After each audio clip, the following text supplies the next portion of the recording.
Santé, l'arrêt des activités de l'USAID, impact des ONG en Ouganda. Pius Kennedy, activiste des droits des lesbiennes, gays, bisexuels, trans, queers, intersexes et asexuels ou aromantiques LGBTQ+, en Ouganda, travaille pour l'Africa Queen Network, une organisation financée par l'Agence des États-Unis pour le développement international USAID. Depuis que l'administration Trump a suspendu le financement de l'USAID, Kennedy et ses collègues ont été licenciés, ce qui a mis en péril de nombreuses initiatives de soutien à la communauté LGBTQ+, en Ouganda. Écoutons Pius Kennedy.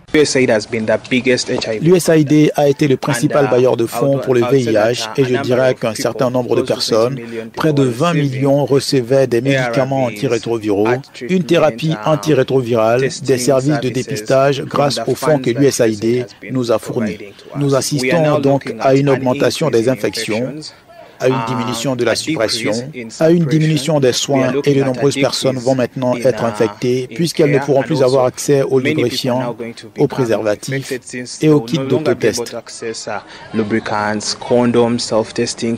L'USAID, principale source de financement pour les programmes de lutte contre le VIH, permettait à environ 20 millions de personnes d'accéder à des traitements et à des services de dépistage. La suspension des financements américains affectait directement l'accès aux médicaments antirétroviraux essentiel pour les personnes vivant avec le VIH. Elle perturbe également les programmes de prévention tels que les campagnes de sensibilisation et de dépistage, augmentant ainsi le risque de nouvelles infections. Kennedy souligne également que les survivants de violences basées sur le genre et les demandeurs d'asile LGBTQ+, risquent de ne plus avoir accès au soutien médical et psychologique nécessaire. On écoute Pius Kennedy. Nous avons toujours considéré les États-Unis comme un pays vers lequel nous pouvions nous tourner si nous étions confrontés à un certain nombre d'insécurités dans le pays, si nous trouvions qu'il était dangereux de rester en Ouganda.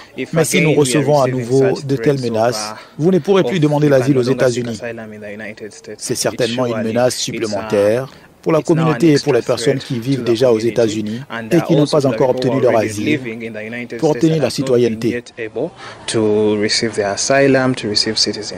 Face à ces situations, les organisations locales appellent à un soutien accru de la communauté internationale. Si l'USAID se retire, l'OMS et d'autres bailleurs européens devront intervenir pour éviter une crise sanitaire majeure. APRA, Agence Presse Radio et Audio.